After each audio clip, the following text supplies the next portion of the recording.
my son said to me, you know, your name is radioactive. It reeks of elitism and mental instability.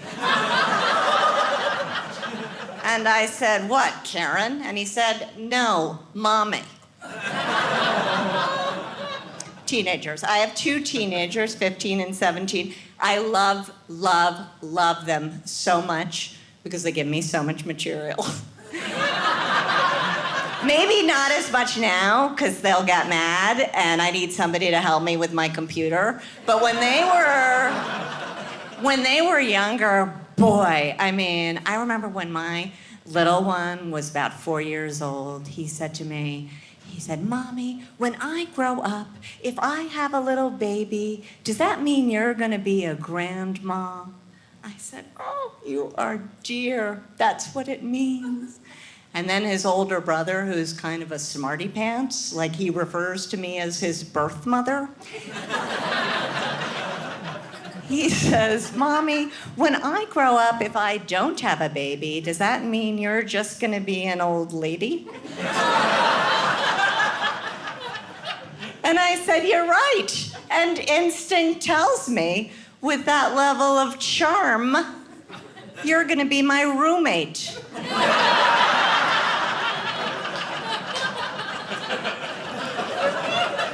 I think they hated my cooking. I heard one of them say to the other, even her noodles are bad. The older one said to me, Mama, Grandma's a better cook than you. The only thing I like better that you make than what Grandma makes is soup. And that's because you make less of it. I'm like, that's so interesting, because the only thing I like about you better than your little brother is your school day is longer.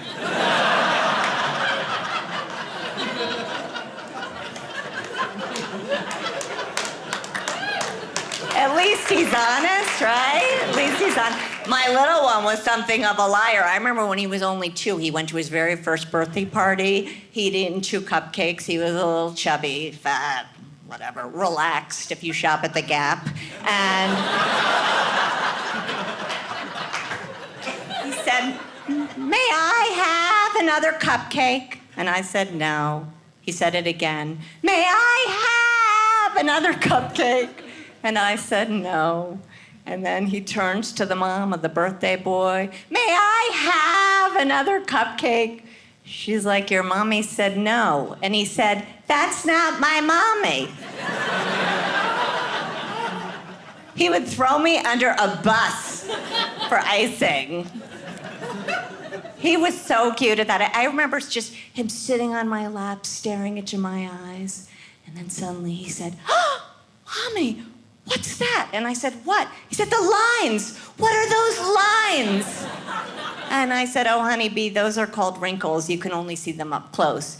Jumped off my lap, ran to the other side of the room, and said, I can still see them.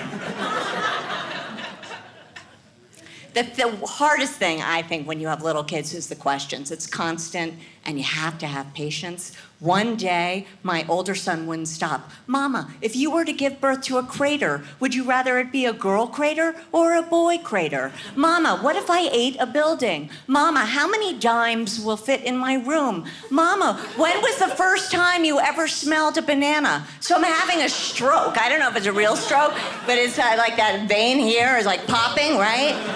And then he asks a real question. He goes, Mama, what's a baby cow called? And I'm like, a veal. And I realized I needed a breath, right? I needed a breath. And I said, honeybee, let's just go 5 minutes. 5 minutes, please, with no questions. Why, Mama, why? Why no questions? Don't you love me?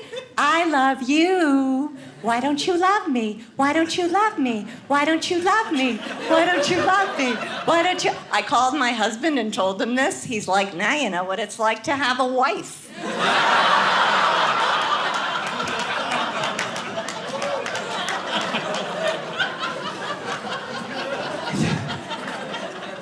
I I really, really don't want to sound like all I do is complain, right? I love my kids. I think they're great. But who wants to hear a stranger get up for 10 minutes and brag about their kids, right? You know those parents, the ones that put them on the phone, their kid on the phone with you the second they learn a word. Sometimes they have them answering the phone even though they can't process or transcribe information.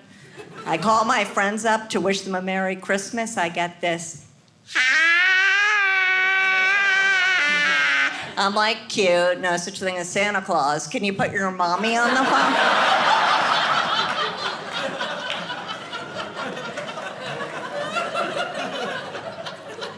Or they tell you every single thing the kid says and thinks, even when it's something you never want to hear. My friend called me up just last week. She said, you know what, Karen?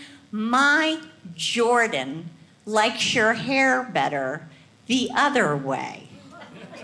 I said, well, your Jordan called me and asked me how he could contact social services. Too much information, right? Even on the birth announcement, people have to give you the exact weight of their baby. Like I care. I want to know the weight of the mother.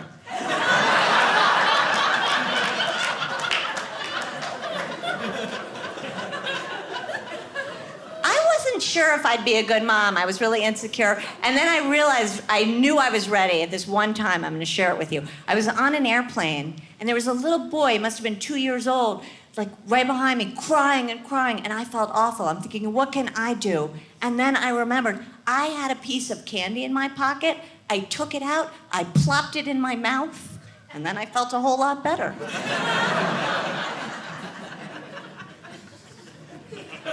The worst offenders are the people with the Christmas card newsletters. Those, you know those, right? Where people just a series of brags. Every so often, there might be a footnote with a reference to fat camp, but generally, it's a lot of self-praise, right? We've had a powerful year.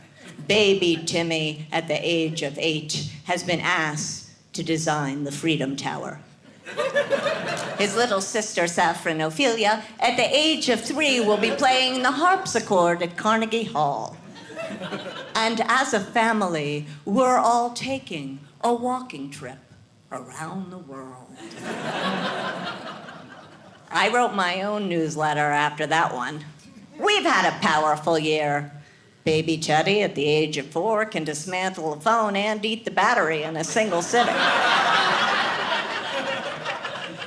His older brother, Danny, picks his nose and his bottom at the very same time.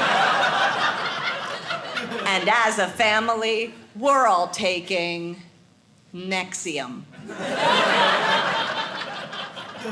Now my Christmas card is basically a picture of me in front of a Chico's. And for those of you who might not know what Chico's is, it's a store for women who no longer wish to button their pants. But they can tie that out together with a statement necklace. The statement being, I can't button my pants.